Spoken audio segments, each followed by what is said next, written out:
não podemos dizer que alguém que nasceu no -1 vai chegar ao rooftop. E as pessoas continuam a queixar-se que quando consultam um fisioterapeuta, passam 6 meses num sistema de fisioterapia que as deixa na mesma. O que é que isto acontece? É humanamente impossível gerir uma sessão de tratamento segura e eficaz com 7 doentes por hora. O que é que dizias à tua tia-avó de 80 anos que é encaminhada para a fisioterapia no Sistema Nacional de Saúde? Efetivamente, as dores na anca, elas podem ser... Há diferenças muito claras. Tu tens um sistema com profissionais de topo, muito bem informados, que entregam o melhor com as condições que têm, e um sistema que simplesmente permite às pessoas pagar o mínimo para estarem, se calhar, enganadas durante o mais tempo possível. O que é que falhou para a fisioterapia muitas vezes ser vista como vai fazer choques? O que falhava era eu se aceitasse a verdade dessa pergunta, não é? Cerca de 50% dos atletas que não regressam à competição depois de uma lesão severa do joelho é por motivos psicossociais. Empatia. Conhecer que o outro está num sítio difícil, que uma lesão tem uma equiparação às fases de luto. A partir daquele momento, aquele atleta, e nas próximas semanas, a única coisa que vai dizer é que tem uma diferença. Mas o psicólogo nem sequer vai estar envolvido na prática do processo de reabilitação. Nós temos o dever de referenciar, que é uma coisa que muita gente, infelizmente, não faz. O teu estado mental e o teu pensamento positivo ou negativo têm impacto no tratamento de uma lesão? Que não há de ser, com certeza, a fragilidade de uma lesão ou de uma doença que deve afastar as pessoas do seu propósito de vida.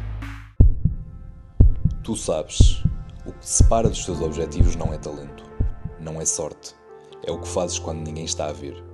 O treino não é só sobre levantar pesos, é sobre levantar-se quando queres desistir. É sobre cada escolha, cada repetição, cada gota de suor que ninguém contabiliza, mas que faz toda a diferença. Queres evoluir? Controla o que podes medir. A BMS App dá-te os dados, mas a mudança é tua. Treina mais, come melhor, vive ao máximo. Descarrega agora a BMS App. Tu alongas, fazes gelo, aplicas Voltaren, até mais não, e no fim do dia lá está ela, a dorzinha fiel como se fosse o teu animal de estimação. A pergunta já não é onde é que te dói, mas sim onde é que não dói. Já tens saudades de quando tinhas 15 anos e parecia que podias destruir o teu corpo num dia e ele voltava a novo no dia a seguir, não é? A verdade é que o teu corpo está a falar contigo o tempo todo, mas se continuas a ignorar, ele grita, e às vezes grita mesmo alto. Eu só te posso assegurar de uma coisa: tenhas tu a dor que tiveres, há muito maior probabilidade de ela curar com movimento do que sentada a ver mais uma série da Netflix. Para sabermos mais sobre estas mensagens que o corpo nos passa através da dor, chamamos alguém que sabe tão bem ouvir o corpo antes como depois dele berrar. Segundo o ChatGPT, Rogério Pereira é fisioterapeuta e atualmente desempenha o cargo de Diretor de Educação e Desenvolvimento na Academia Clínica Espregueira, mais popularmente conhecida como a Clínica do Dragão, e reconhecida como um FIFA Medical Center of Excellence, destacando-se na formação e investigação em medicina desportiva. O Rogério já tratou atletas olímpicos, formou centenas de profissionais e continua a ser uma referência na forma como olha para o movimento humano. Se tens um corpo, e assumo que sim, este episódio é para ti. Vamos falar de lesões, prevenção, reabilitação e de por que razão não deves confiar cegamente em vídeos de alongamentos do TikTok. Rogério, esta impressão que existe que as novas gerações são cada vez mais fisicamente sensíveis e frágeis do que as anteriores, é verdade e faz sentido? Olá. Muito obrigado pelo convite, tenho muito gosto de estar aqui convosco, Paulo, Rita. Obrigado. Eu diria que há uma discussão muito grande à volta do sedentarismo e é natural que com o avanço da tecnologia existam ações de entretenimento, como é o caso dos videojogos, que nos poderão levar mais para o sofá ou para a secretária e menos para os recintos desportivos, menos para a prática da atividade física. Agora, a taxa de inatividade física, ela é verdade que é muito alta, mas não acho que podemos generalizar e dizer agora que temos crianças ou adolescentes mais frágeis do ponto de vista físico ou motor. Teremos com certeza aqueles que fazem escolhas mais positivas e menos positivas nesse contexto. Portanto, eu acho que não há assim uma diferença extraordinária, até porque, vamos ver, se formos a avaliar uma perspectiva histórica, o desporto no passado e num passado longínquo, se calhar até era mais elitista do que é hoje. Hoje estará mais democratizado com o running, com o futebol, com o voleibol, etc. Portanto, é verdade que o sedentarismo é uma preocupação, Mas daí dizermos que as novas gerações são frágeis desse ponto de vista, acho que há uma distância que há que ver com alguma precaução. Antes de mais, porquê que achas que fizemos bem em convidar-te para estar cá hoje? Muito obrigado. Essa pergunta é uma ótima forma de me dar as boas-vindas. Bem, eu espero que, em primeiro lugar, saibam isso seja uma espécie de pergunta retórica. Caso contrário, acredito que esta entrevista pode ser um pouco aleatória. De todas as formas, eu acredito que o fizeram, dado o meu percurso na qualidade profissional de saúde e também na qualidade de docente universitário e intraempreendedor, vamos chamar-lhe assim, porque na verdade sou um intraempreendedor onde tenho a felicidade de aproveitar toda uma história, toda uma equipa extraordinária e desenvolver um projeto, liderar um projeto que é a Academia Clínica Espregueira, e portanto eu acho que fizeram o vosso trabalho de casa, perceberam que eu tinha um percurso já sólido, quer na parte da educação, quer na parte da reabilitação desportiva e porventura até uma nota ou outra no capítulo do intraempreendedorismo, e por isso é que eu quero acreditar que me chamaram. E espero naturalmente, num exercício de seriedade e generosidade intelectual, poder com a nossa conversa inspirar algumas pessoas para eventualmente fazer mais e melhor. Boa. Eu não incluí essa parte, mas o ChatGPT lá o ChatGPT tem-se tornado cada vez mais adaptado ao estilo de linguagem que nós utilizamos.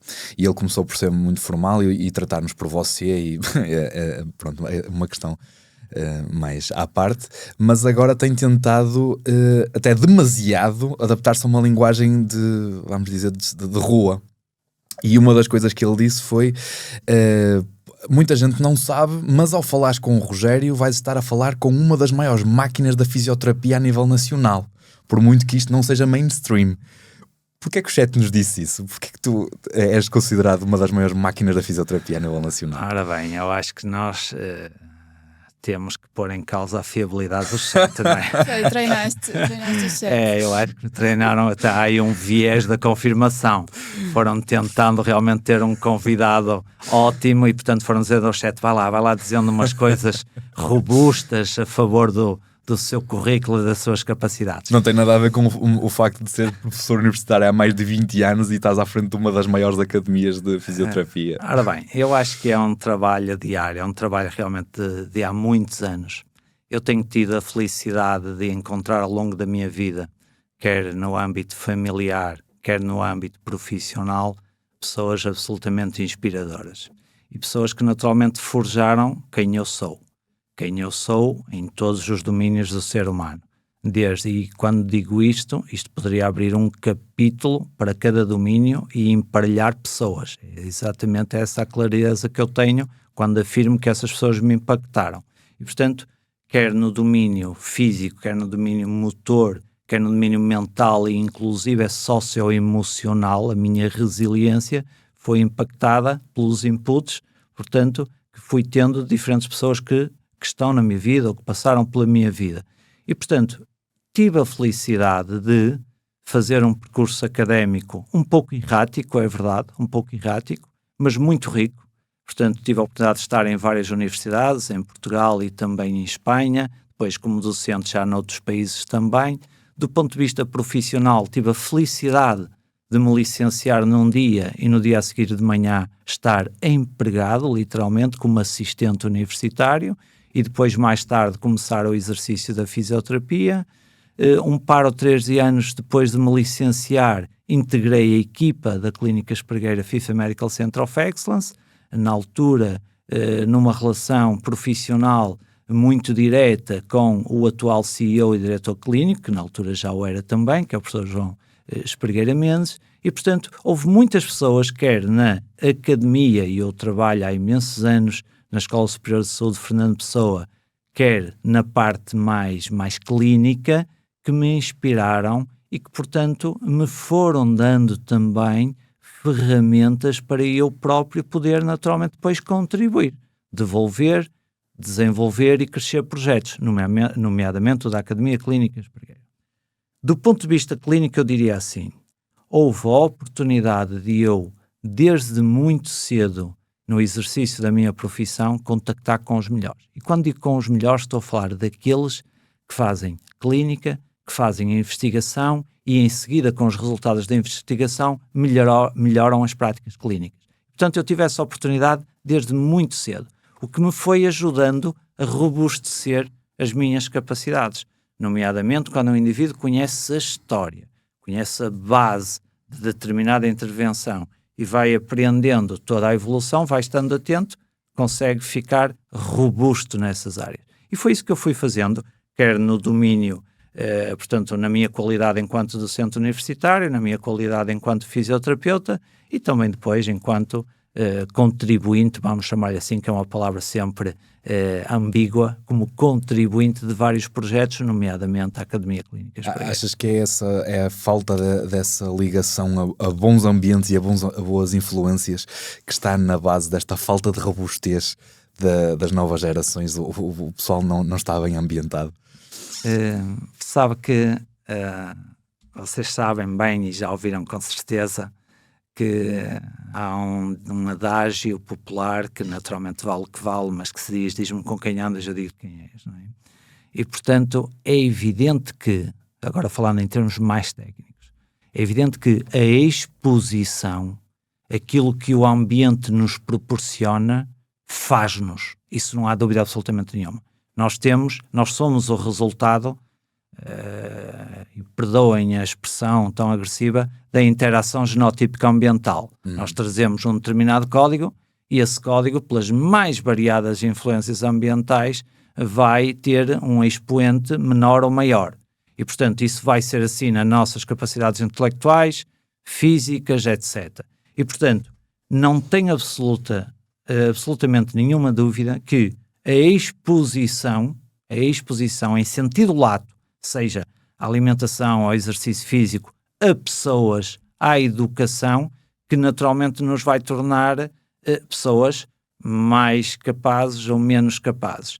Eu, como dizia há pouco, tenho a felicidade de ter experiências muito diversas e estar rodeado de pessoas muito boas do ponto de vista daquilo que são os princípios da humanidade, depois da questão científica, da questão educacional, social, etc. E, portanto, isso ajudou-me. Agora, as outras pessoas, eu não posso falar pelas outras pessoas, mas tenho a certeza que muitas outras pessoas têm exposições extraordinárias. E há outras, também muitas, infelizmente, que têm ambientes extremamente frágeis, agressivos e que claramente subtraem à possibilidade das pessoas encontrarem a sua melhor versão. Isso não tenho dúvida nenhuma. Podíamos estender isto para ambientes socioeconómicos empobrecidos e com isto dizer das pontes que caíram ou que não foram sequer construídas para dar a essas pessoas a inspiração suficiente de acreditar na meritocracia. Porque nem isso nós ainda temos devidamente implementado. Não podemos dizer que alguém que nasceu no -1 vai chegar ao rooftop. Não podemos dizer isso. Se fizer muito esforço e as coisas correrem muito bem, poderá ter janelas, mas chegar ao rooftop é mesmo muito difícil, porque há uma rede social extremamente articulada e intrincada que coloca com certeza muitas barreiras, mas também dá oportunidades. É preciso fazer o nosso caminho, não podemos fazer depender dos outros. Mas sim, não há dúvida nenhuma que as pessoas não têm as mesmas oportunidades. Isso leva-nos àquela conversa o que é igualdade e o que é equidade. E, portanto, temos sobretudo que estudar o sinónimo, o significado, o significado de equidade. Porque quando conseguirmos trazer mais equidade para as pessoas que nascem aqui, ou ali, ou acolá, acho que vamos ter uma sociedade muito mais equilibrada. Falavas há bocadinho das práticas clínicas. Nesse sentido, como é que tu avalias o estado da fisioterapia em Portugal, tanto no setor público como privado? Bem, estamos autorizados aqui a nuances políticas, portanto, não é? Suponho que esta pergunta... Estamos autorizados a tudo. Não há censura aqui, não é? Não há censura. Não há censura. Bom, então eu vou tentar aqui assim ser, como gosto de ser, naturalmente construtivo nos meus comentários e na minha apreciação, que naturalmente tenho o meu viés, não é? A fisioterapia, primeiro, o que é a fisioterapia, não é? Fisioterapia é um serviço prestado por fisioterapeutas que naturalmente se propõe, digamos assim, em termos de definição, propõe-se desenvolver, manter ou restaurar a mobilidade de um indivíduo, que pode estar em causa por intercorrência de vários sistemas, e são muitos, não é? Portanto, podemos falar de sistema locomotor, podemos falar de sistema cardiovascular, sistema nervoso, ou seja, todos eles e outros podem ter interferência na qualidade, por exemplo, na mobilidade dos indivíduos. Naturalmente, noutras dimensões também. E, portanto, aquilo que nós podemos dizer é o seguinte, é que a fisioterapia e os fisioterapeutas portugueses está num bom nível no que diz respeito à qualidade da educação e à qualidade de muitos fisioterapeutas. Agora, será que todos, ou que aquilo que a fisioterapia, o caminho que a fisioterapia já poderia ter feito está concluído? Longe disso, longe disso. E vou dar-lhes um exemplo muito claro. Assim como acontece, por exemplo, com a classe profissional dos médicos, que têm uma ordem, vejam bem, já têm uma ordem desde o século XIX, vejam bem. E a ordem dos fisioterapeutas, sabem quando é que nasceu? Em 2021. Então não sei se estão a ver a diferença, não é? 2021 para o século XIX. Portanto, há aqui todo um trabalho secular, há que eu dizer, portanto, secular, que nós estamos a começar a fazer enquanto ordem, atenção, enquanto ordem. E, portanto, o que é que acontece? Acontece que os fisioterapeutas portugueses e a fisioterapia portuguesa têm um nível alto, mas ainda não têm um percurso, e está para breve com certeza, devidamente definido para que um fisioterapeuta possa fazer a sua licenciatura, possa ter, portanto, acumular anos de prática clínica, e sobretudo que sejam anos bons, porque anos maus acumular não interessa, anos bons de prática clínica, e cumprir um par ou três critérios, nomeadamente a frequência de uma pós-graduação ou de um mestrado. Para quê? Para o caminho da especialização. Porque hoje em dia o caminho da especialização é quase um ato de escolha de cada um, em que vai encontrando e formando-se ao longo do caminho para dizer assim, não, eu nesta área, por exemplo na área da reabilitação no desporto, consigo ter um referencial técnico-científico de conhecimentos e competências extraordinário que me permite trabalhar com segurança e com eficácia. Esse caminho devia estar mais claro, esses percursos deviam estar mais claros para quem quer ir para essa área, para quem quer ir para a área de reabilitação cardiorrespiratória, para quem quer ir para a área de neurologia, etc. E, portanto, termino com isto. A fisioterapia e os fisioterapeutas portugueses têm oferta do ponto de vista da educação e da formação profissional para atingir um grande nível. Prova disso mesmo é a exportação de fisioterapeutas portugueses, nomeadamente no âmbito do futebol, é extraordinário. Estamos nas melhores ligas do mundo, estamos muito bem representados, assim como estão os médicos, os ortopedistas, os radiologistas, especialistas em medicina esportiva, etc. E, portanto, estamos bem. Agora, não temos ainda uma estrutura de ensino universitário e de formação profissional muito clara para quem quer seguir cada especialidade. E eu tenho essas perguntas de forma recorrente dos meus alunos. Professor, se eu quiser ir para trabalhar no âmbito da saúde da mulher, o que é que eu preciso fazer? E se eu quiser abrir o meu gabinete de fisioterapia, o que é melhor? É uma pós-graduação ou é um mestrado? Portanto, as perguntas surgem e isso reflete claramente ainda a falta de um percurso claro. Se formos à medicina está muito claro, não é?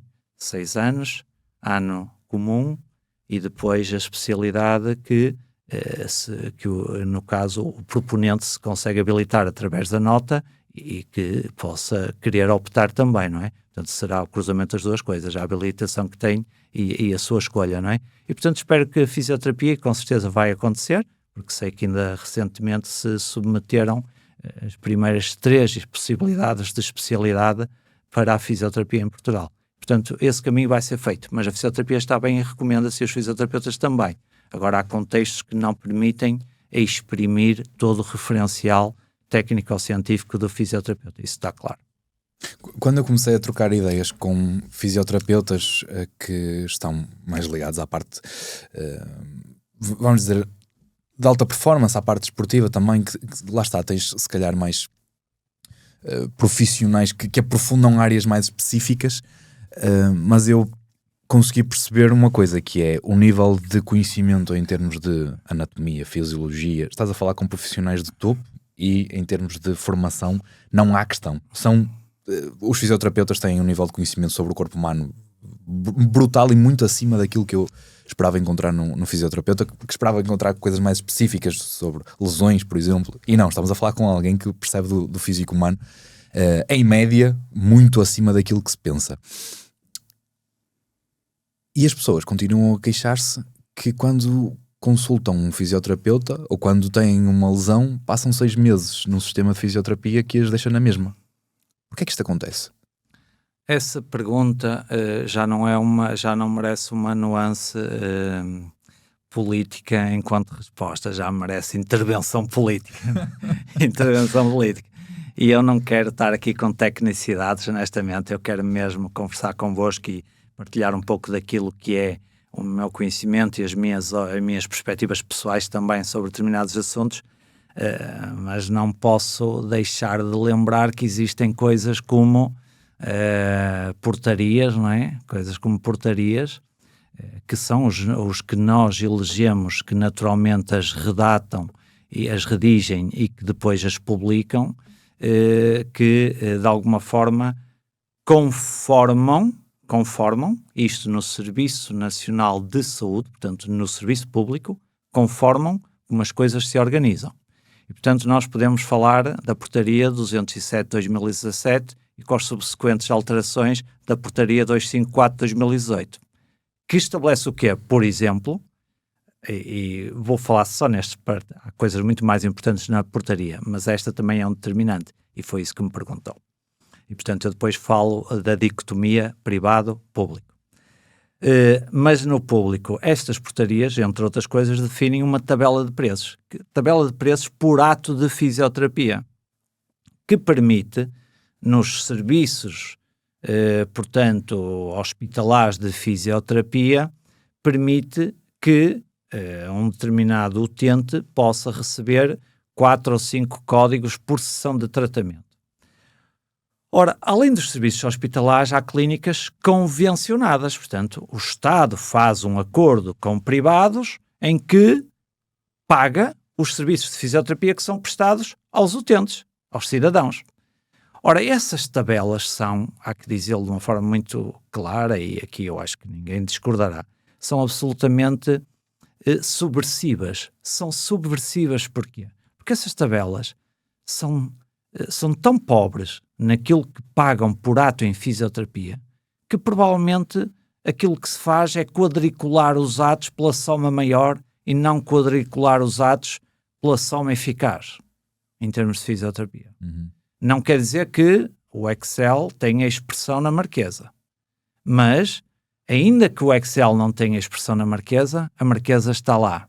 E com isto eu vou concluir a resposta dizendo-lhe assim, um dos problemas, como o Paulo perguntava e estava implícito na sua pergunta, é que justamente esses 6 meses são passados em decúbito, ou seja, são passados na Marquesa. E, portanto, a intervenção terapêutica que realmente vai proporcionar adaptações crónicas, nomeadamente do ponto de vista físico e motor, não existem porque o indivíduo passa os 6 meses na Marquesa. Eu diria até que é quase uma prescrição política. As 20 sessões na primavera para ir bem para a praia e no outono para enfrentar o inverno. Mas não há efetivamente uma atenção. Eu não estou a falar de cor e queria dar esta nota para não pensarem que é só uma opinião. Portanto, eu estive durante muitos anos, e já há muitos anos atrás, no papel de supervisor de estagiários e de estágios. E o meu papel era ir reunir com os alunos que estavam destacados em diferentes clínicas e hospitais, desde Valença do Minho até Leiria. reunia com os alunos, ouvia a sua perspectiva, reunia com os fisioterapeutas orientadores e ouvia também a sua perspectiva, nomeadamente em relação à relação ensino clínico que existia entre o orientador e o aluno, mas ao mesmo tempo que estava no serviço também ia observando e tinha uma conversa aqui, uma conversa ali. E posso garantir-lhes que encontrei vários locais onde o fisioterapeuta tinha por cada hora 6 e por vezes 7, e cheguei a encontrar um local com 8 doentes por hora. E, portanto, é impossível, é humanamente impossível gerir uma sessão de tratamento séria, segura e eficaz com 7 doentes por hora. Isto vai sendo cada vez menos frequente, mas acontece muito.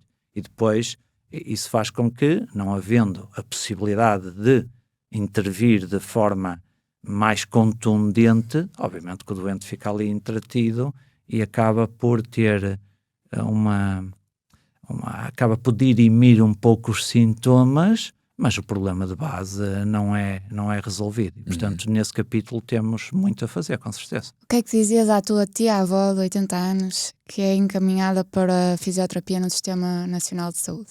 O que eu procurava fazer era dar-lhe as direções corretas, conhecendo um pouco do tecido, da oferta, era dar-lhe as indicações corretas. Se calhar, em vez de dizer, olha, vá ali para a rua do Barão da Trubisqueira, onde estamos, não é? Se calhar diria, vai para outra rua, não é? O que eu quero dizer com isto é o seguinte... Ou seja, evita o público, mas é para o privado e resolve o problema de uma vez. Não necessariamente, não quero pôr as coisas, não, de todo, não quero pôr as coisas dicotómicas, porque eu posso garantir-lhes que há serviços públicos e há colegas que estão no público que fazem um extraordinário trabalho com as condições que têm. Com as condições que têm. Com as condições que têm, eu quero sublinhar isto. Porque, efetivamente, se lhes atribuem, em termos de ordem de serviço, 6 doentes por hora ou 4 doentes por hora, não é possível fazer um trabalho excepcional, não é possível. Mas ainda assim o conseguem fazer, muitos colegas. Conseguem fazer em serviços, porque também os serviços têm autonomia, não é? E acho que cada vez mais há um reconhecimento que a qualidade e o rácio, as dotações, as chamadas dotações entre o número de fisioterapeutas e o número de utentes que são atendidos, esse rácio tem vindo a tornar-se, digamos, mais ajustado. E, portanto, isso é bom. Agora, nem todos os centros são assim e, como digo, pode haver serviços hospitalares e há clínicas convencionadas. E eu acho que talvez nas clínicas, algumas clínicas convencionadas podem ainda estar muito pendentes mais daquilo que é quadricular números no Excel do que resultados terapêuticos. E isso pode ser uma preocupação. E achas que os bons profissionais se mantêm muito tempo nesse sistema? Essa é uma pergunta realmente muito curiosa, porque o ser humano tem muitas grilhetas socioeconómicas. O que é que eu quero dizer com isto? Nós podemos ver aqui esse cenário do Zé, do Manel e do Luís, não é? O Zé, de repente, até vai para o serviço público e vê que tem uma progressão na carreira e até não tem muitos doentes por hora e tem pouca confiança para a sua emancipação no privado ou até autonomia no exercício de um gabinete privado ou qualquer coisa dessa natureza e, portanto, nesse contexto até pode eventualmente ficar sabendo que não está a oferecer o melhor de si enquanto fisioterapeuta. Ou pode haver alguém que de repente já está há 5 ou 6 anos num determinado serviço que até é perto de casa e até fica no caminho em que deixa os miúdos no colégio e, portanto, todas essas nuances podem levar as pessoas a acomodar-se, mesmo sabendo que não estão, se calhar, com as condições ideais para poder desenvolver o seu trabalho. Portanto, temos que ver realmente o contexto. A palavra aqui é o contexto. Agora... Mas vai acabar por faltar esta plasticidade, não é? Se o método é sempre igual, vai acabar por faltar estas experiências que tu falavas, que fizeram de ti um profissional mais completo. Vai acabar por faltar dentro de um sistema que é sempre igual. Sim, quer dizer, isso pode acontecer em potência, mas vejamos, eu tenho para mim que os fisioterapeutas e os outros profissionais que trabalham em articulação com os fisioterapeutas, nomeadamente os médicos de várias especialidades, aliás, todos querem o melhor para os seus utentes, eu não tenho nenhuma dúvida disso. e há um outro aspecto fundamental no exercício de qualquer profissão em saúde.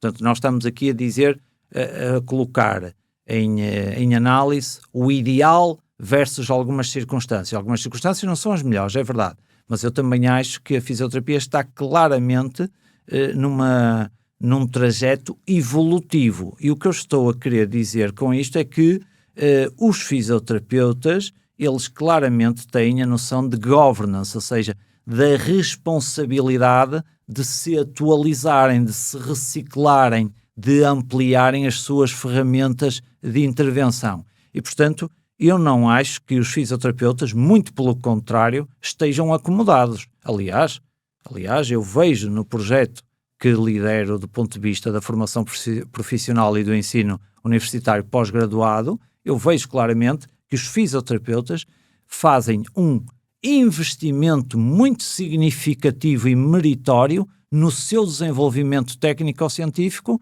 e muitas vezes com grande esforço.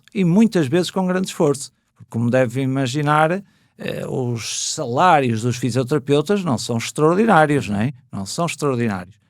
Numa parte dos casos, outros conseguem ter maior rendimento. Bom, cada um, no seu contexto. Mas a verdade é que, independentemente daquilo que é o resultado líquido financeiro de cada fisioterapeuta, aquilo que eu vejo, desde o fisioterapeuta com 20 anos que terminou a sua licenciatura até ao fisioterapeuta muitas vezes encontro com 50 anos ou até um pouco mais, continua a investir na sua formação, porque realmente quer oferecer o melhor. E isso não deve ser só um impulso pessoal, isso é um drive que a própria ordem incute e que está a trabalhar muito bem, que é este conceito de governance, ou seja, há necessidade de qualquer profissional de saúde se atualizar frequentemente, caso contrário fica naturalmente desfasado do estado da arte, seja na técnica muitas vezes, no próprio conhecimento teórico, que procura a verdade, não é? Quase aristotélica, seja na tecnologia. E a tecnologia está aí com uma aceleração extraordinária. E se o indivíduo não se capacitar para recorrer à tecnologia, fica também totalmente em desigualdade com os demais, não é? Portanto, eu acho que as condições podem ser difíceis, mas aquilo que eu vejo honestamente é que há um esforço e um investimento pessoal muito grande para se atualizarem e garantirem que quando estão com o doente, sentem que estão a oferecer ao doente um serviço seguro e eficaz. Deixa-me só fazer um parênteses para lembrar que quando nós visitámos com muito gosto a Academia Espregueira e a Clínica Espregueira, que encontramos um centro, aí é que eu percebi que Centro Médico de Excelência da FIFA não é só um nome, é realmente aquilo, é mesmo impressionante o que se faz ali dentro.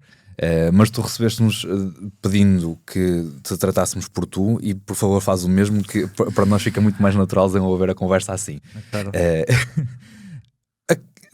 A interpretação que eu fiz de tudo o que tu disseste até agora é que tu tens um sistema com profissionais de topo muito bem formados, que investem na sua formação, que entregam o melhor com as condições que têm, e um sistema que simplesmente permite às pessoas pagar o mínimo para estarem, se calhar, enganadas durante o mais tempo possível e estarem com o placebo de eu estou a tratar-me, mas simplesmente não está a acontecer nada comigo. É uma interpretação minha, vamos deixar no ar e, e deixar as pessoas pensarem um bocadinho sobre o assunto.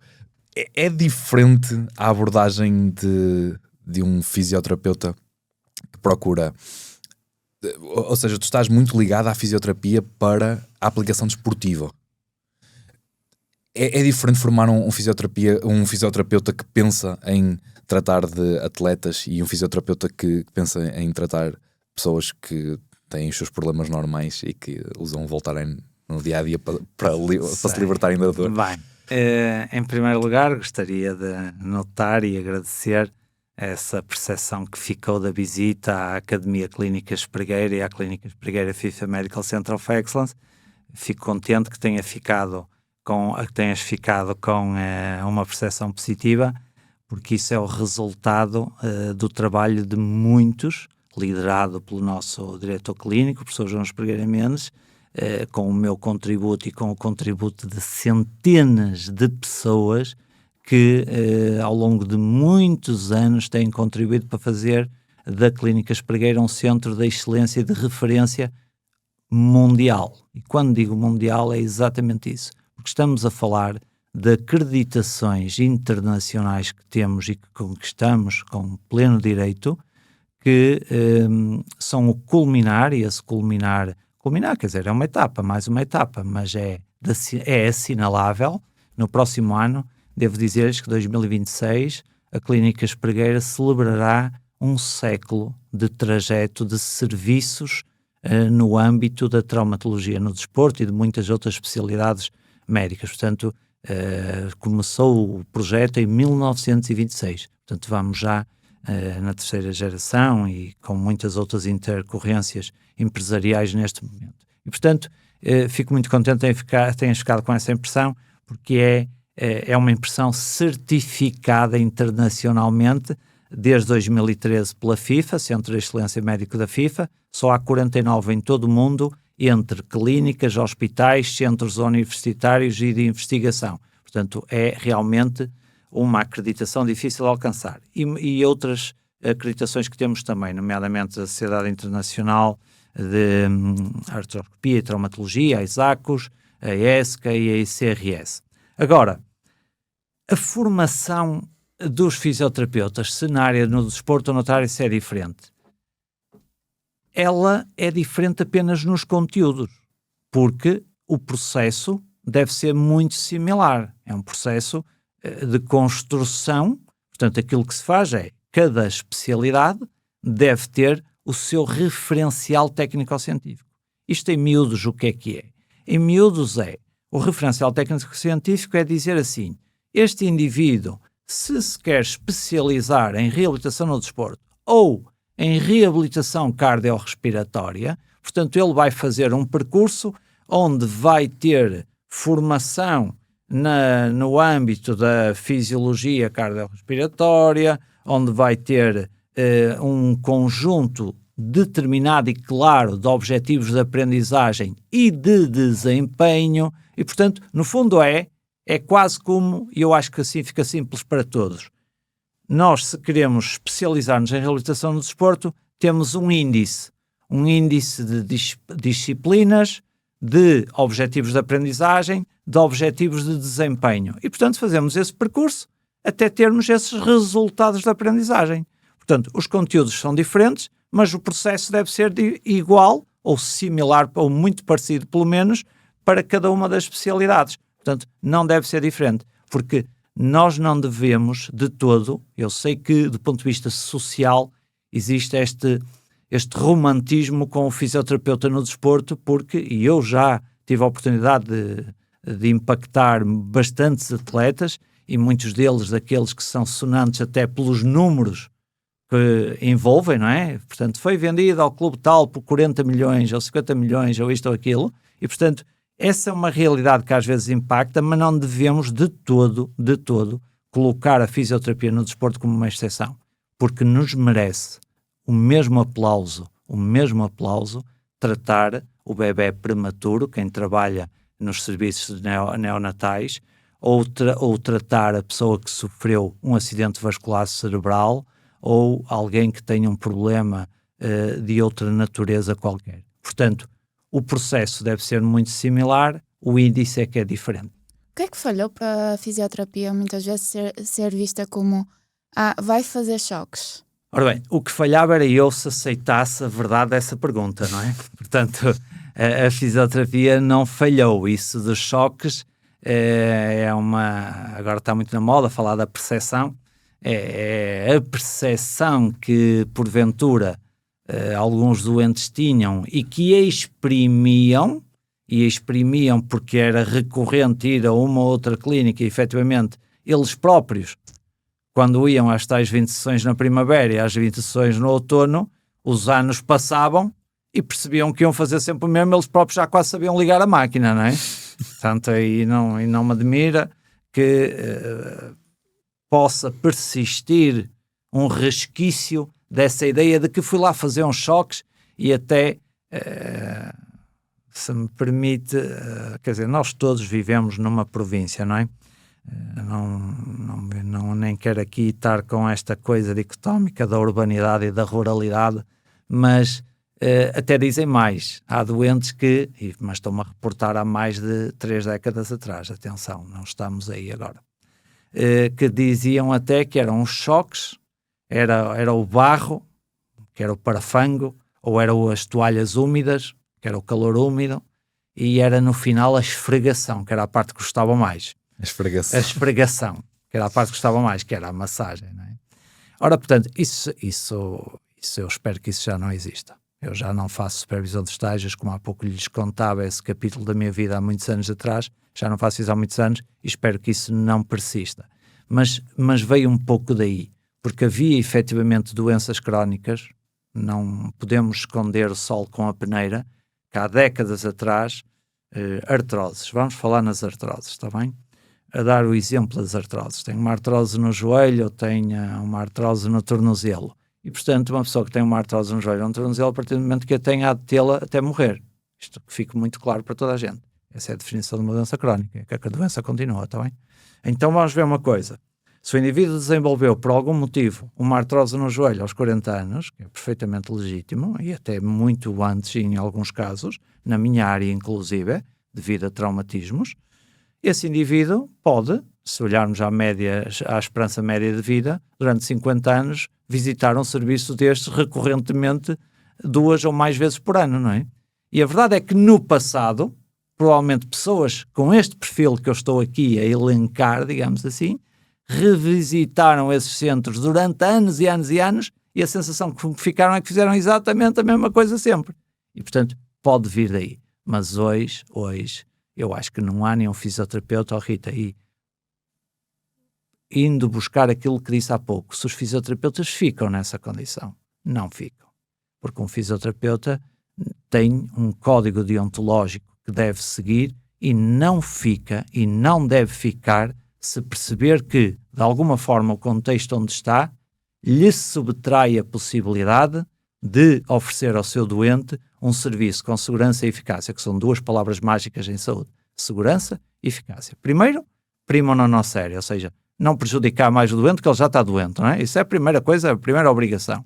E depois, naturalmente, contribuir para as suas melhorias, não é? Ou o tratamento definitivo, se for possível. No caso desta doença que estou a falar, não é possível, não é?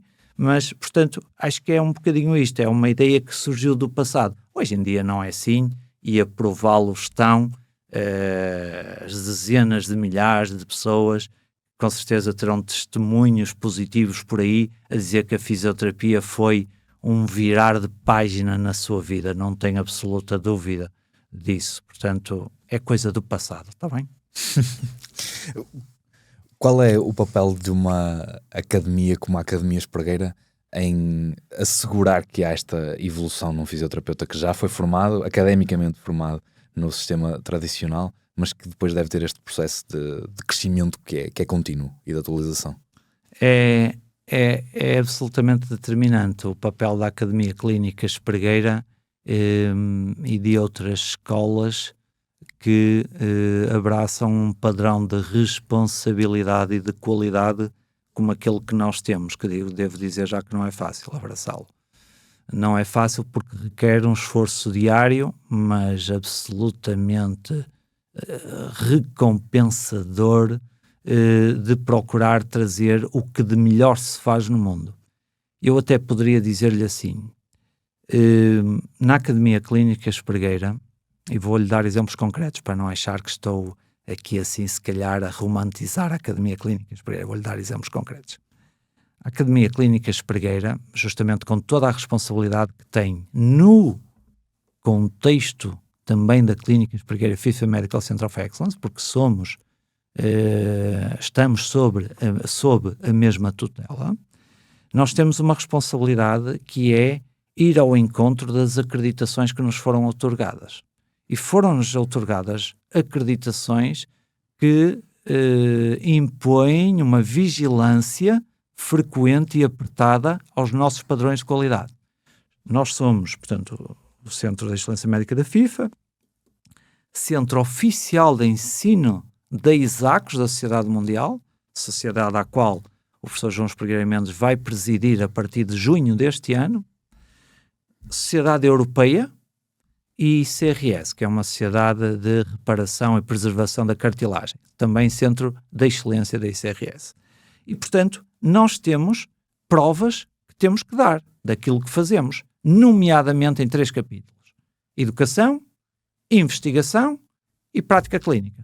É este triunvirato que nós temos, e estes 3 pilares justamente consubstanciam o triunvirato que somos. Ou seja, o aliar a investigação ao ensino e às práticas clínicas garante que nós estamos sempre robustos e, se me permitem a expressão, na crista da onda. E, portanto, a Academia Clínica Espregueira não só oferece na área da fisioterapia, das ciências da nutrição e da alimentação, da medicina e das ciências do desporto, o que de melhor se faz no mundo, e quando eu digo o que de melhor se faz no mundo é, 2 exemplos. Temos professores de Harvard, temos professores da Universidade de McMaster e das melhores universidades portuguesas connosco. Ou seja, nós não somos universidade por estatuto, mas a nossa qualidade de ensino é pós-graduada. Portanto, não haja aqui nenhuma dúvida. Tanto é que temos tido a enorme felicidade e honra e orgulho de ser convidados, até por universidades, para fazermos parcerias para desenvolver pós-graduações, como é o caso da Católica Porto Business School, com quem temos uma pós-graduação em Medicina do Desporto, Reabilitação e Gestão, ou cursos com a Nova Medical School, ou uma pós-graduação em Desenvolvimento com a Universidade de Trás-os-Montes e Alto Douro. Portanto, por um lado nós, vejam bem, 2 coisas que me parecem muito importantes para o nosso posicionamento. Nos nossos corpos docentes estão professores das melhores universidades do mundo. Estão aqueles que escrevem as guidelines. Isto é real o que eu estou a dizer. Exemplo, professor Jonathan Dresner é o indivíduo que escreve as guidelines para a interpretação da ECG a nível mundial. É nosso docente, está connosco, dá-nos esse orgulho de estar connosco.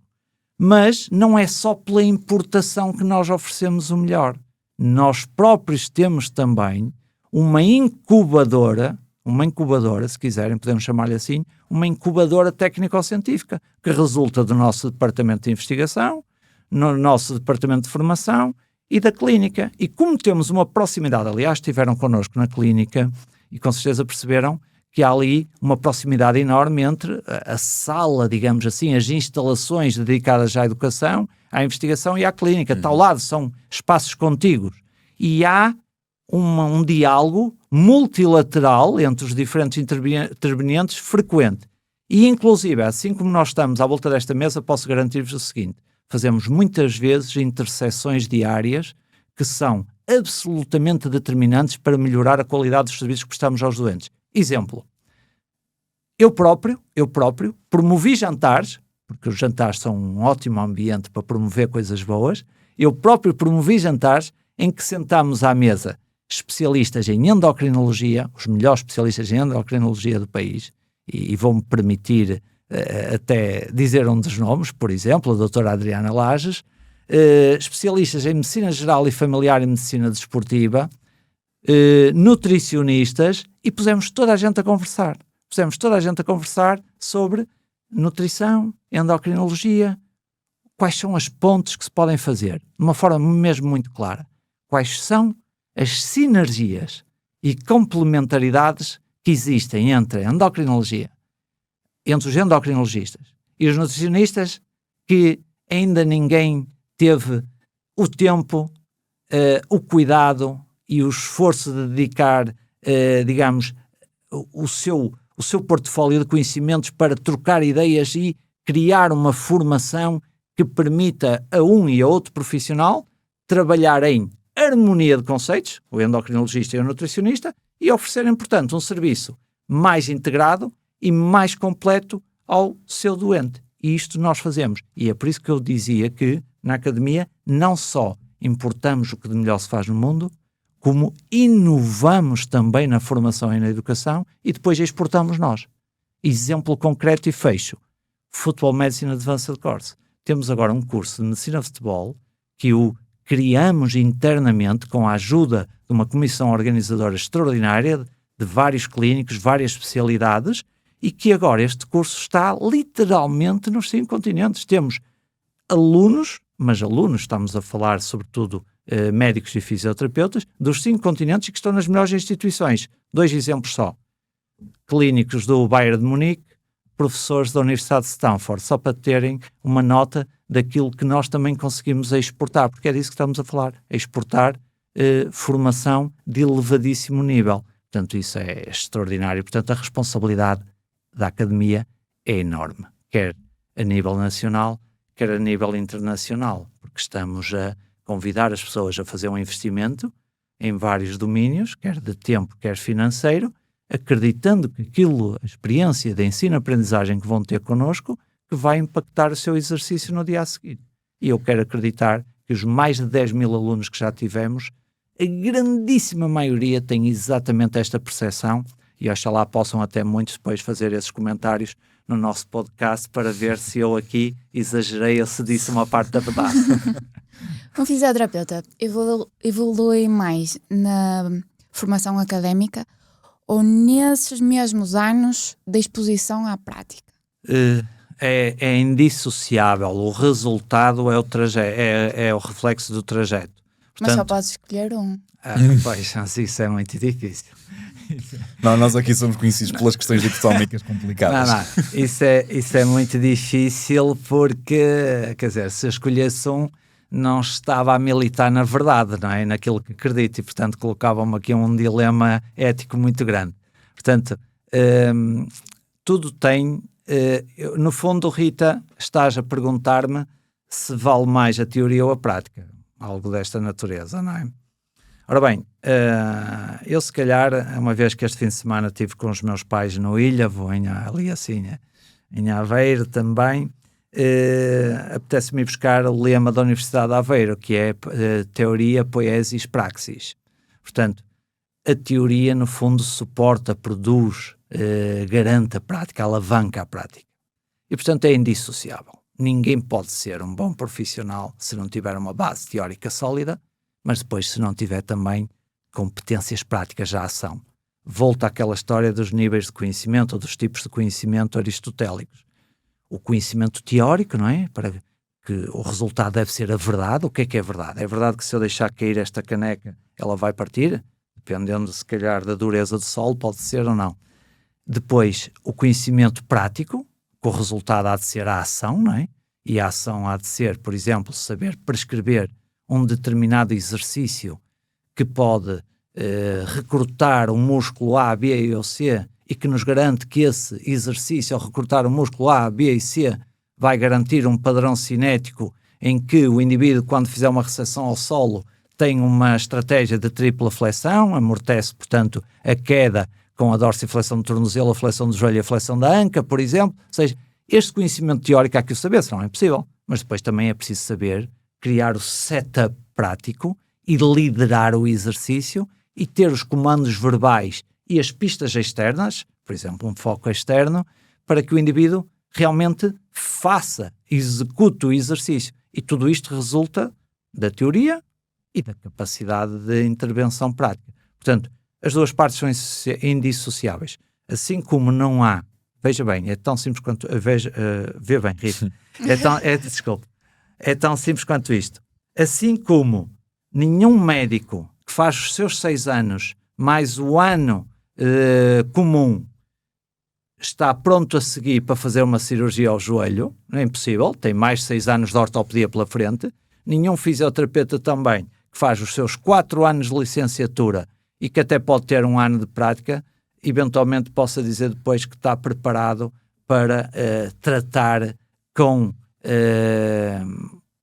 o melhor nível possível uma circunstância exigente. Portanto, requer mais especialização, requer mais treino, mais prática. E é por isso que, inclusive, alguns países, e o nosso é assim, como digo, ainda muito por escolha, pelo caminho que cada um trilha, mas já há de ser assim formalmente, não tenho dúvida nenhuma, e em breve, mas alguns países que já têm esse processo, o fisioterapeuta forma-se, fica um par de anos a trabalhar sob supervisão, nada diferente do que acontece com a classe médica. O interno da ortopedia não opera sozinho, não é? Está lá, participa na cirurgia, mas naturalmente com o cirurgião sénior não de idade, mas de conhecimento e de competência, a acompanhar o processo. E o fisioterapeuta deve ser a mesma coisa. Isso é uma lacuna, claramente, que eu admito e reconheço na fisioterapia, que graças ao espírito empreendedor e ao sentido de responsabilidade que o fisioterapeuta tem, ele fala per si. Ele procura as formações per si. Agora, deve procurar bem, naturalmente, porque sabemos que há coisas que são muito teóricas, pouco práticas, não tem uma coisa nem tem outra, algumas, não é? Portanto, são só conversa. E as competências, se calhar, a inteligência emocional, este lado psicossocial, é importante num fisioterapeuta? É absolutamente determinante. Nós tratamos pessoas, não tratamos inteligência artificial, nem robôs, e, portanto, as pessoas são, para vos parafrasear, são corpo, mente e alma, não é? Para vos parafrasear. E, portanto, o desenvolvimento dessas três, digamos assim, instituições humanas, que são instituições humanas, requerem naturalmente soft skills muito importantes. A empatia, a comunicação clínica, a liderança. Podia dizer mais, mas eu acho que estas são absolutamente determinantes. E porquê? A empatia, se não tiver empatia, como é que consegue trazer alguém para o seu lado, não é? Como é que consegue compreender o outro sem cair no poço em que o outro está devido à sua fragilidade? Portanto, no fundo estamos a dizer, e estou aqui a inspirar-me num comentário que vi ontem, que o doente, na sua fragilidade, o atleta com a sua lesão, uma situação muito difícil. E falámos do aspecto psicossocial, Rita, só para dar um exemplo, cerca de 50% dos atletas que não regressa à competição depois de uma lesão severa do joelho, não é por motivos anatomofuncionais, é por motivos psicossociais. Portanto, o fisioterapeuta, se não tiver essas competências, está ele próprio fragilizado na sua competência, na sua capacidade de intervenção. Portanto, empatia. Há que reconhecer que o outro está num sítio difícil. Há que conhecer as fases do luto. Como a lesão tem uma equiparação às fases do luto. Há que reconhecer, ser empático com isso, mas não colocar-se na sua posição e chorar com ele. Não, há que o levantar, não é? Há que nós ficamos cá, nesse nível de energia, e trazemos-lo para cá com a nossa empatia. Depois, a questão da liderança. Nós, num sistema, portanto, num sistema saudável de interação social, as pessoas alinham-se por inspiração, por liderança. As pessoas têm compliance, é isto, eu quero dizer com isto, as pessoas fazem os exercícios que o profissional sabe que se os fizer assim, assado e grelhado, que é como quem diz, com o volume, com a intensidade, com a densidade e com a complexidade certa, ao fim de 8 semanas vai dar determinado resultado, mas é preciso liderar esse percurso, não é? É fundamental ter empatia para compreender o doente, liderança para o inspirar a seguir e a aderir ao plano terapêutico e, naturalmente, comunicação clínica para, agora muito simplesmente, para não dizer asneiras, não é? Para não dizer asneiras. Querem um exemplo concreto e claro. Eu avalio, imaginem, do ponto de vista neuromuscular, um atleta. Estou-me a lembrar de um atleta curioso, que era agora Redes Passos Ferreira, que foi dizer para o Canal 11 que esteve com o doutor dos isocinéticos, que era eu no caso, eu avaliava, e portanto a ideia com que ele ficou, que foi o que eu lhe disse, é que tinha tido um resultado extraordinário, eu que avaliei já milhares de atletas, literalmente, e ele tinha tido um nível de força absolutamente extraordinário, no top 5 de todos os que eu tinha avaliado. E disse-lhe isso mesmo, e ele imediatamente reproduziu isto pela positiva. Agora vejam pela negativa, comunicação clínica, muito importante. O atleta avalia um atleta e um atleta tem, imaginem, uma diferença entre quadríceps à direita e à esquerda ou qualquer outro grupo muscular, 12%. Está ali 2 pontos percentuais acima daquilo que normalmente é o cut-off, ou seja, menos de 10 tem simetria bilateral, mais de 10 tem assimetria. Mas nós não podemos ver as coisas assim de uma forma tão rígida, porque depois ainda temos o desvio padrão, não é? mais ou menos, não é? Desvio padrão. E, portanto, o que eu quero dizer com isto é que a comunicação, no caso, se diz a um indivíduo que sabe que não é significativo, mas diz, olha, tens uma diferença de 12%. Não interessa absolutamente nada que seja 12% e que seja só 2 pontos percentuais acima do cutoff. A partir daquele momento, aquele atleta, e nas próximas semanas, a única coisa que vai dizer em casa, à família, aos colegas, é que tem uma diferença. E vai viver com aquilo. Pode ter mais ou menos aptidões psicossociais para lidar com essa informação. Mas é fundamental que um fisioterapeuta e qualquer profissional de saúde tenha uma comunicação polida, uma comunicação treinada, chama-se comunicação clínica, que tenha empatia e que saiba liderar. Porque se nós não liderarmos e não inspirarmos pessoas, as pessoas, quer dizer, ficam onde estão. Até podem fazer, mas fazem mecanicamente. Portanto, acho que isso é fundamental, sim. Esse exemplo do atleta que houve essa má notícia e que depois a reproduz e se convence que é essa a realidade dele, é essa a prática desses 50% que tu falavas de atletas que não conseguem retornar depois de uma lesão complicada? Não é isso. Não há uma correlação, não conheço nenhuma correlação entre o que os profissionais de saúde dizem aos atletas e a incapacidade do atleta ou não, a incapacidade ou capacidade do atleta em regressar à competição desportiva. Mas tu falavas de uma limitação psicossocial? Não, isso sem dúvida. Mas estava a falar de coisas mais técnicas do que isso. Estava a falar, por exemplo, da self-efficacy, bom português, a percepção da autoeficácia. O que é a percepção da autoeficácia? A percepção da autoeficácia é eu saber que, com o meu membro superior direito, consigo alcançar a chávena e no tempo e no espaço certos, hei de fechar os meus dedos e vou conseguir agarrar sem derramar a água que gentilmente me cederam para manter-me aqui hidratado, não é? Portanto, eu tenho a percepção que eu vou ser capaz de fazer isto. Traduzido isto para um atleta, é dizer a um atleta que passa por uma cirurgia do joelho o seguinte, e nós temos isso, no nosso caso, tudo muito bem articulado.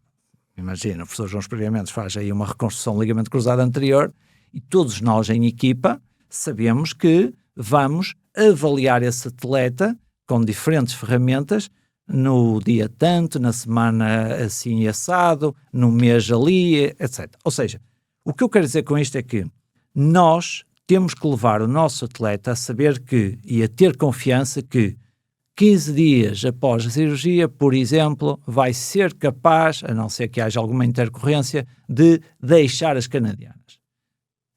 Etapas concretas e realistas. As etapas concretas e realistas aumentam o sentimento de autoeficácia. É treinar a mente. É treinarmos, vencer etapas pequenas e celebrá-las, que é importante, e saber que se nós fizermos isso, essa nossa confiança, essa percepção de eu sou capaz de fazer aquilo, vai acontecer, nomeadamente deixar as canadianas, nomeadamente voltar a correr, nomeadamente voltar a saltar, nomeadamente voltar a jogar.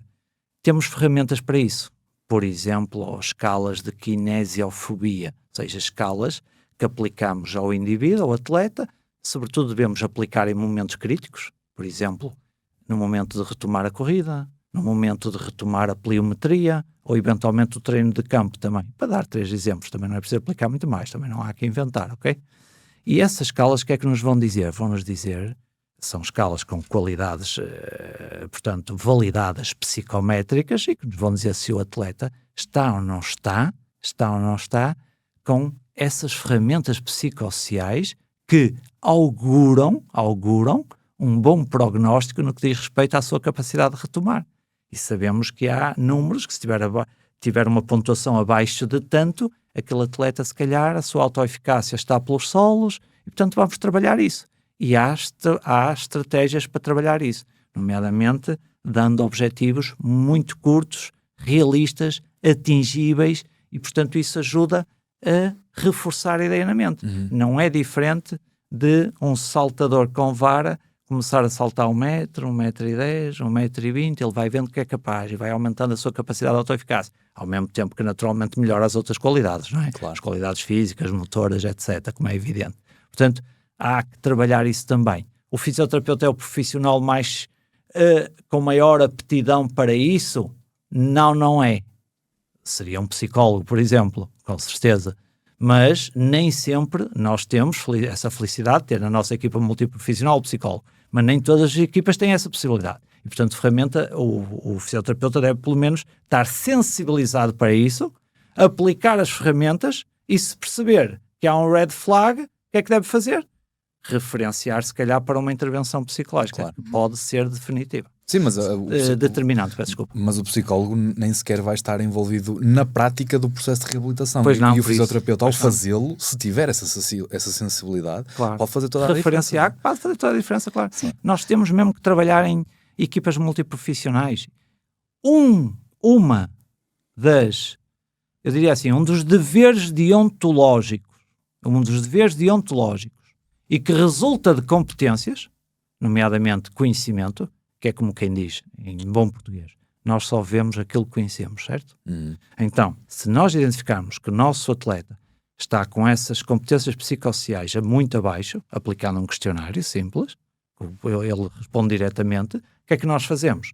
Nós temos o dever de referenciar, que é uma coisa que muita gente, infelizmente, não faz. E vocês, com certeza, que terão a experiência e conhecerão estabelecimentos em que lá está só um profissional de saúde, não interessa quem é, não interessa se é médico, se é fisioterapeuta, se é enfermeiro, não interessa nada, porque a situação aplica-se a todos. E há alguns estabelecimentos em que entra lá todo tipo de pessoa, desde o bebê, à criança, ao adolescente, ao sénior, ao neurológico, ao problema locomotor, e parece que ninguém sai de lá. Eu pergunto-me onde é que está a referenciação? Será que o indivíduo tem essas competências todas? Parece que levam todos o mesmo tratamento e ficam todos portanto, com o mesmo problema. No fundo é uma obrigação e, portanto, eu acho que isso se resolve pela referenciação. Orientaste muito a tua resposta para este lado do estado mental e da confiança. Eu queria perceber se há dados assim objetivos quanto às emoções ou um pensamento positivo no tratamento de uma lesão.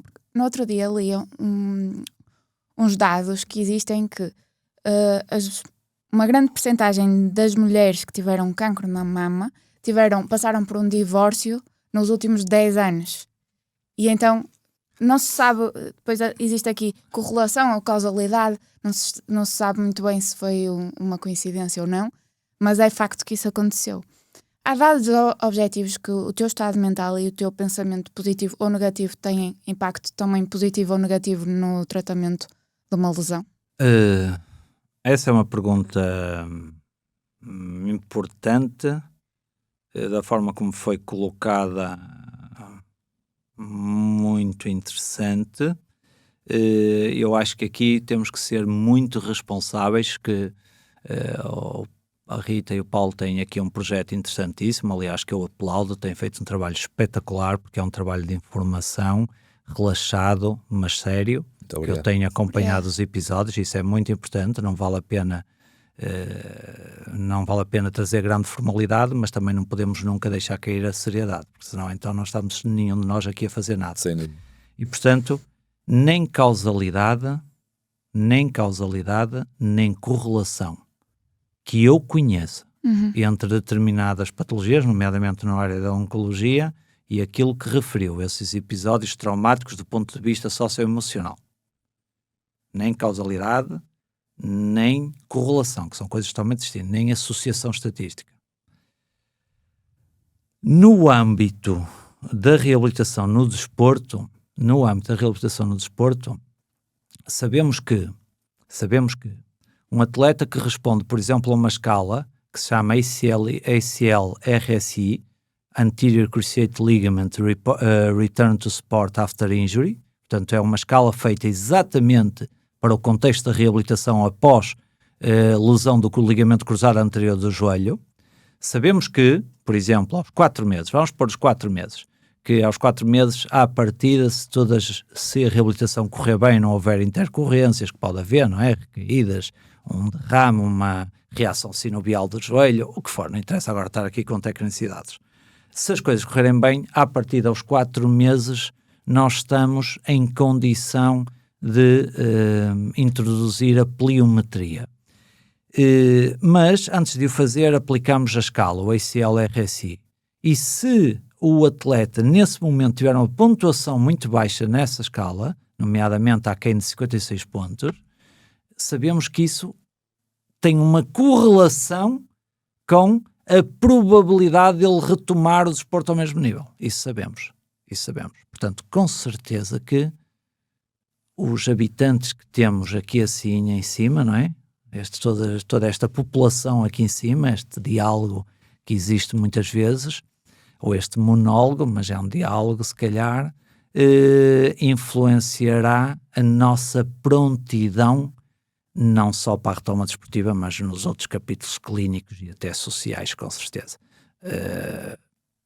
Eu diria assim, se observarem com atenção, eu não sei, acho que ninguém estudou isto, ou pelo menos de uma forma, se calhar, muito coerente, mas eu não teria dúvidas nenhumas em colocar como hipótese para um estudo, não estou a dar o resultado, estou a dizer colocar a hipótese para um estudo, que se fizéssemos 100 pessoas atravessar uma passarela com muita gente a ver, eu não tenho dúvidas que estou a falar de emoções por estar a ser observado, eu não tenho dúvidas que naquelas 100 pessoas uma boa parte alteraria o seu padrão de marcha só porque sabe que está a ser observada, etc. Portanto, não há dúvida nenhuma que as emoções têm uma interferência enorme na liberdade inclusiva de movimentos. Porque o indivíduo, quando está constrangido socialmente, até tropeça, literalmente, às vezes. Nem sabe o que há de fazer com os pés. Portanto, e estamos a falar de saúde mental também, não é? No fundo, estamos a falar de saúde mental, que é fundamental, e hoje em dia, felizmente, não falta, pelo menos não falta conversa sobre o assunto. Intervenção, se calhar, não tanta, mas lá chegaremos, não é? Porque é muito importante, com certeza. Esse tópico que passaste agora vai responder um bocadinho a uma questão que tem sido levantada quando nós apresentamos o projeto BMS como um projeto centrado em saúde física e mental, e nos perguntam, mas vocês falam de exercício toda a hora e há cerca de, no máximo, fisioterapia ou fisiologia. Onde é que isso é saúde mental? Se ainda não percebeste como é que isto tudo é saúde mental, é porque ainda não estás interiorizado no conteúdo o suficiente para perceber que está tudo interligado e que tu não consegues ter a saúde mental a longo prazo, pelo menos, se a tua saúde física estiver comprometida. Eu vou ter que fazer aqui uma interrupção, porque estamos na nossa hora de tu não chegares atrasada à tua aula. Nós vamos ter que terminar o episódio com muita tristeza, porque o Rogério tem que sair daqui já a correr para uma aula na universidade que tem que dar como professor, e nós não podemos falhar com os alunos dele. Nós chegámos a 30% dos tópicos, por isso provavelmente fizemos uma das 7 partes que este episódio vai ter. Rogério, eu deixo desde já o convite para fazermos um episódio ainda mais alargado do que este, porque realmente hoje a realidade de hoje foi complicada e tivemos muito menos tempo que aquilo que gostávamos para desenvolver estes temas, mas começámos por passar por uma parte muito técnica sobre o que é a visão da fisioterapia e a carreira e a formação de um fisioterapeuta, mas depois há todo este mundo da especialização da fisioterapia e da fisiologia para trazer para a pessoa do dia-a-dia, aquela pessoa que tem estes problemas todos, que se convence, lá está, que socialmente e psicologicamente está num estado em que já se convenceu que já nem há remédio para mim, eu já não tenho propriamente solução.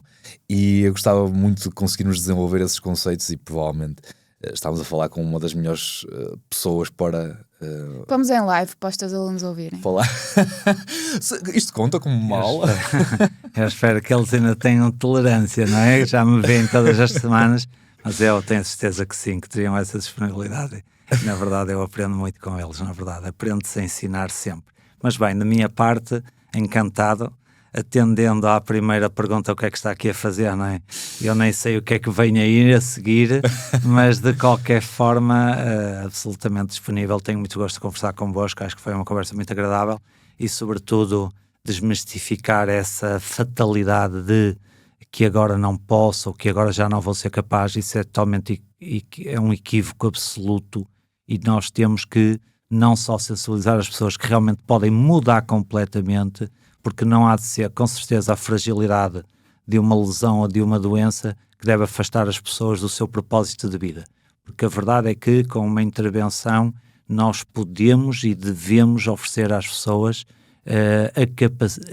todas as capacidades que as pessoas possam ainda restaurar e portanto, desenvolver. E isso é uma realidade, e é uma realidade que muitas vezes 8 semanas o demonstram inequivocamente.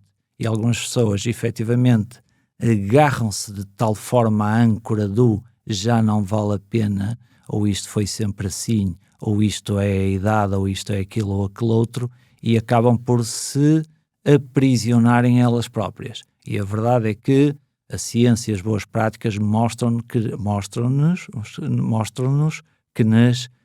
que na maioria das situações conseguimos fazer toda a diferença. Quando digo conseguimos, todos os profissionais de ciências da saúde e da vida, porque aqui é uma pena não termos chegado aí, mas oxalá haja uma réplica, porque quando nós colocamos, quando eu há pouco lhes falava do processo de especialização e em paralelo do caminho da reabilitação, nós, se quisermos ser uma sociedade séria, do ponto de vista intelectual, e generosa e responsável com os nossos concidadãos, temos que saber alocar a cada momento os profissionais certos. A determinado momento pode lá estar o médico e o físio, mas com certeza há de estar também numa outra linha o nutricionista e, porventura, o profissional de ciências do desporto, que pode fazer toda a diferença. No âmbito do desporto, por exemplo, da reabilitação do desporto, não há dúvida absolutamente nenhuma.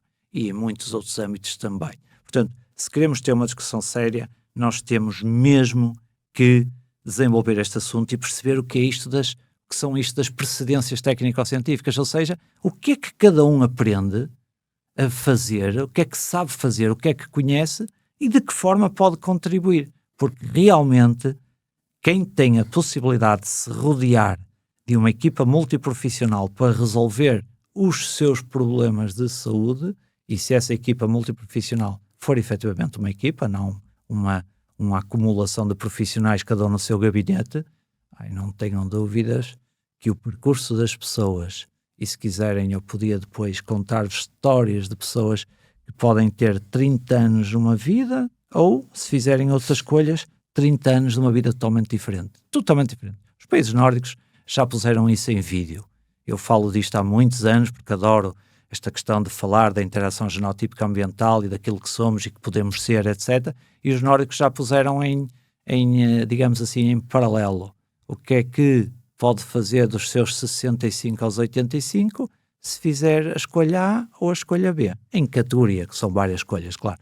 Mas em categoria. E pode ter 30 anos de uma vida plena a cruzar a Europa de bicicleta, ou pode ter 30 anos a cruzar a fila dos cuidados de saúde primários. E as ciências do desporto e as ciências da saúde, em boa parte, se a pessoa quiser e só se a pessoa quiser, determinam isso. Exato. Portanto, acho que a escolha é óbvia. Não é? Essa equipa multidisciplinar é o melhor esquema de pirâmide que as pessoas podem entrar.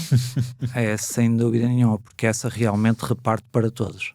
Para quem está na base e para quem está no vértice, sem dúvida.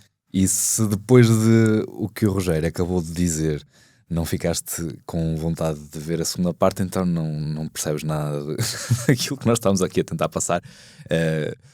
Brincadeiras à parte, nós vamos fazer sem dúvida uma segunda parte deste episódio. Envia-o para qualquer pessoa que tu conheças que tem esta ideia de fatalização, e de certeza absoluta que tu conheces uma tia ou um primo que gostava e precisa de ouvir falar sobre este assunto. Fica daí para a segunda parte deste episódio. Rogério, muito obrigado. Obrigado. Mais uma vez por Ora, muito obrigado, foi um gosto. Muito obrigado.